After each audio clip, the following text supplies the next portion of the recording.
Why don't we speak more about mental health? Is it a secret or a taboo subject that we shouldn't be talking about? I've hidden my own mental health for years. I didn't speak to friends or family about it. I didn't speak to colleagues. I was afraid that if I was honest about what I was going through, that people would think less of me, that I wouldn't be considered for a promotion. I was even worried about seeking medical health. What if that impacted my ability to get a mortgage or insurance? I didn't want anybody to know. So I pretended to be normal. I pretended to be happy. I pretended to be like everybody else, or what I thought everybody else was. The reality is that I was suffering. From my teenage years, the emotions that I felt were so extreme that the only way I could think of handling them was to self-harm. I would beat myself repeatedly over the head until I was semi-conscious, and only in that state would I be capable of emptying my mind and feeling nothing, which is what I was looking for. As an adult, my anxiety levels were so strong that I would freeze. On one occasion, my panic attack made me think I was having a heart attack. My chest felt like it was exploding. I've never experienced pain like it. But it was just emotion, pent up emotion. I have gone through life feeling such levels of despair that I haven't wanted to see tomorrow. I didn't think it was worth living. But nobody would ever have known that.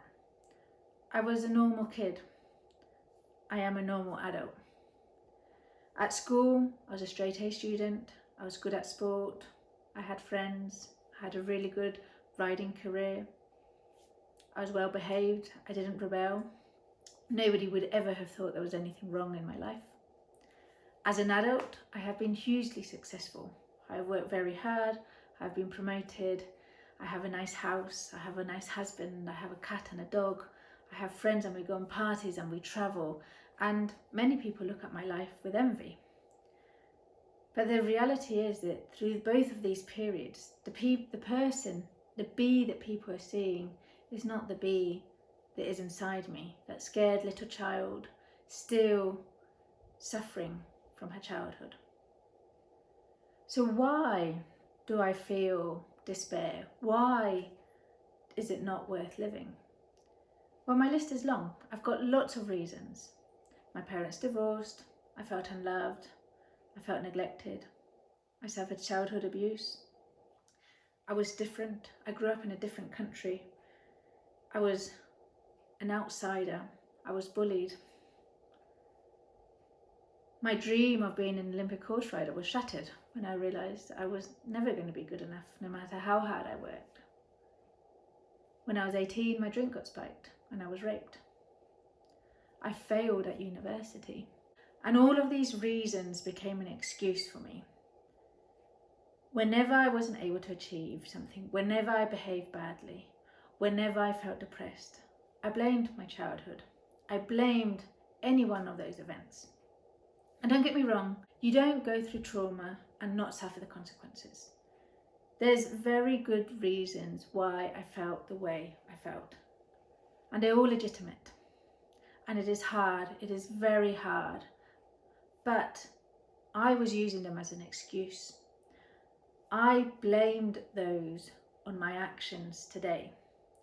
But the truth is that we always have a choice. I chose to not study for my exams at university, and that's why I failed my masters.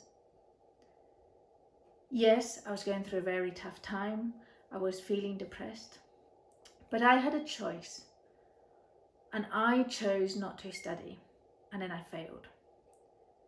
But I made failing all right because I blame my childhood. Had I not had an abusive childhood, I wouldn't be depressed right now, and therefore I would be able to study. But the truth is, yes, I had an abusive childhood, and yes, I was depressed, but I chose not to study. It would have been so much harder studying with depression than studying without depression, but I chose not to study. And that is really important. We have a choice in who we are. We can choose what we do. I also chose to be successful. I chose to work hard at my job, to put in extra hours. I took responsibility for my own future. I didn't wait for my boss to tell me that I could go on a course or that I should read X book to improve. I took responsibility for that. I booked my own courses in my spare time with my own money. I read books and journals and everything else that was going to get me ahead. I chose to be successful, but I chose to let my childhood ruin lots of other aspects of my life. It's only in the last year that I have learned that I can choose my life and you can choose yours. You have a choice of how tomorrow will play out. There's nothing we can do about our past. Whatever has happened has happened. Whether it was out of our control or was from our own doing, it has happened now. We need to learn to live with it. We need to acknowledge it. We need to accept it. We need to leave it in the past. Yes, we can learn from it, but it doesn't need to be part of our future. That is something I really struggled with. I made my past my future, but it didn't have to be. In fact, now I look at my past and I don't regret any of it. I don't regret any of the pain. I don't regret any of the abuse. Because had that not happened, I wouldn't be the person I am today. And I am proud of who I am. It has been a long journey and it's been a tough journey. And I just wish I'd known that I had a choice a lot sooner. That I didn't need to use my past as my excuse. But if not, as a reason to keep going and a reason to be a better person and a reason to ensure those acts don't happen to somebody else. So, whatever you're going through or whatever you might go through, remember, it is your choice whether you report an abuser.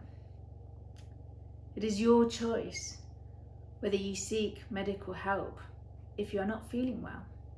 There is no shame in mental health. It is no different to a physical condition and can be treated. It is your choice whether you invest in your future and study hard. It is your choice whether you act with kindness or not. You choose whether you're mean to somebody.